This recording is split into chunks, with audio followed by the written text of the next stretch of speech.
Hello and welcome to the Teach Music 21C podcast series. I'm Merlin Thompson, the creator and founder of Teach Music 21C, a music studio teacher community where we take our inspiration from real life students, parents, and teachers, and we like working in the real world of music teaching.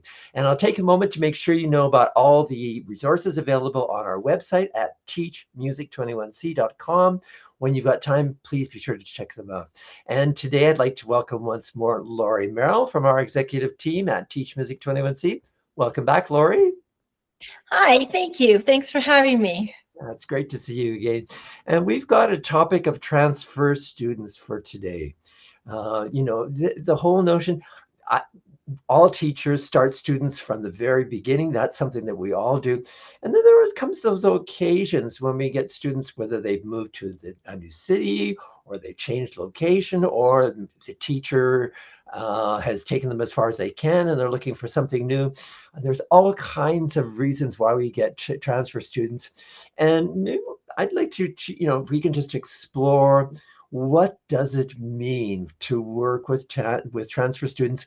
What are some of the important things that we need to keep in mind? And can I pass that over to you to get things started? Sure. I've had quite a few this year, transfer students, and some of them teenagers. And I love that because it's like fresh new, energy in your studio, and kids to get to know your standard students with the new students and introduce an energy and ideas. But I think when they first start lessons, the first thing I'm thinking about is how can I build a relationship with this student and of trust. And so that, they like piano and that they like me and that we can build music together in the studio. And how can I help you? And they all come with different ways in playing and technique. And I try to just take a breath and think, just start slow and just move week by week. And it seems to take a couple of months, and then they start to relax. You can see that they relax and they'll talk more and laugh during lessons, and then I can kind of see where to help them and the music that they like, So I think building a relationship is the first thing. For sure. And finding out where they're coming from can be a real challenge. So things that, we're looking for in students that we may see as something's missing, to find out why certain things aren't there, to find out where their strengths are, all those things. I know you mentioned taking a couple of months to really get that relationship established. And it is really taking a couple of months to really get to know that person, to find out where they're coming from, what kind of teaching philosophy did their previous teacher use. And those are things, that students don't carry. Their teachers carry those things very well. So to find out who these students are, where their strengths are, where the gaps may be, what are we going to do to work on it? And I'm always looking for where are their strengths, because I want to start with their strengths first. So sometimes I'm putting off things that I see, I might want to introduce that, but today's not the day to do it. It's not in the first lesson, I'm not going to go through all the things that I see are missing and make sure we get to work on them. No, I'm just going to step back. I see what's going on. So it's it's a long-term developmental kind of thing, but it's different for me than just what happens with our own students that we start as beginners. Going back and finding where they come from is important too, because then you can join them on their path, and then together you can make a new path. And I think asking questions, how did you study this piece, and how can I help you?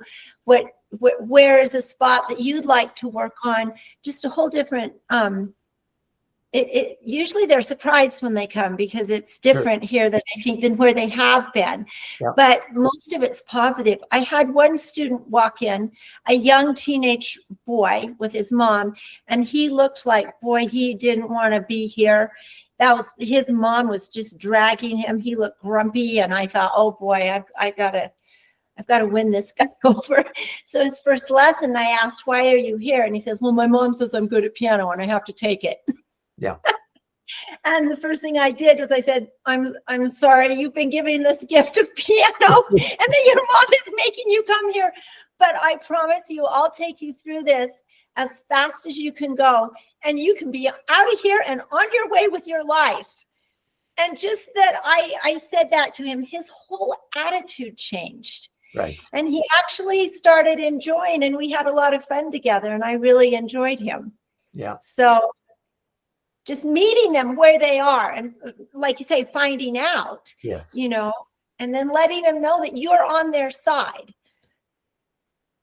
Isn't that it? That's it right there. And it really is something that resonates with this whole notion of what we here at Teach Music 21C call reflective partnership teaching.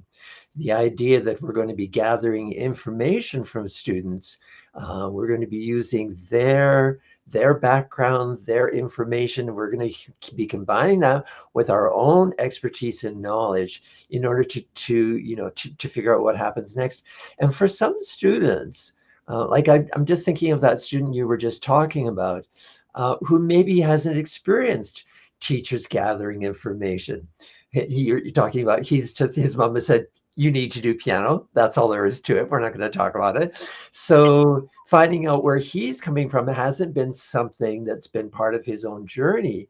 And to turn that around, we assume that that's going to be a really easy thing to do. But for students, and I appreciate that you mentioned this positiveness with the student with here. I'll just mention, a student that I started a couple of years ago, for whom, me asking questions and me saying, I was going to be their advocate and helping them to be successful. I didn't look or sound like her former teacher at all. Her former teacher just said, here's what you do. Here's how you're going to do it. And I'll expect you to have this done by next week. And I'm saying, well, make sure you come next week and, and I'll be asking you a few questions. And every time I'm saying I'll be asking you for questions, she's like got the look of, terror on her face, basically. So there are these multiple reactions that students can have, even though we're presenting our best foot forward. Yeah. Yeah. I think that one time you mentioned just a smile. There's certain body languages you can use that you can make them feel a little more relaxed and comfortable.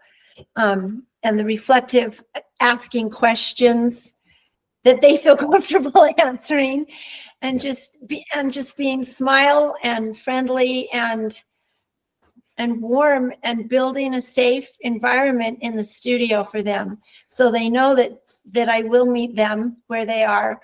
I'll take them where they want to go, and I'm always on their side. And we can reflect about that every single lesson. Yeah. Not just the music, but life. What did you do this week? What are the sports that you love? What's your favorite family vacation? And I think that's important, because you're teaching the whole child, not just meeting with them for a half an hour a week and just, you've got to learn this and do this, and then, you're done. This is a whole life process. For sure. Yeah. The other thing that I want to just kind of get to spend some time on is how, for teachers, it can be a little bit of an unstable situation. So we're looking at a student who may have been successful elsewhere, or they may not have been successful elsewhere. They're coming to us. Will I, as the teacher, be able to continue to help that student on their successful road? If the student was unsuccessful, will I be able to turn that around? So there is a little bit of insecurity and uncertainty for teachers as well. Do you have any experience with those kinds of thoughts running through your head when you get transfer students? Yeah, it's scary for both, for teacher and student. That's right. You're just on unstable ground. Yeah. And I've experienced that a lot. And sometimes I feel like I'm just kind of wandering around trying to find the niche and the relationship and where they've come from and what they can do and how I can take them. It's scary. I think it's scary. Yeah. It is. Yeah. But rely on like the 21C things, the reflective partners, the smile, build the relationship, just little by little. Yeah. And it is little by little because it's once a week, Right. so you do have to step back and go, what can I do today? And not overload and not overwhelm, which is what I can do that real easily. So I have to always remind myself, take a breath, just little by little. Yeah. Yeah. Well, this topic is a really important one for music teachers because transfer students are part of our target audience for sure. What we've talked about today is that process of helping students to get comfortable with what's going on in our studio, finding out where they're coming from, what kind of things they know about, what they don't know about, and then acknowledging as well that teachers have a certain amount of anxiety or just nervousness about what to do with transfer students. Will we be successful with a student who was previously successful? Will we be able to turn around an unsuccessful situation? So these are really important questions for music teachers. Thanks so much, Lorrie, for joining in today. Any last things that you'd like to add on?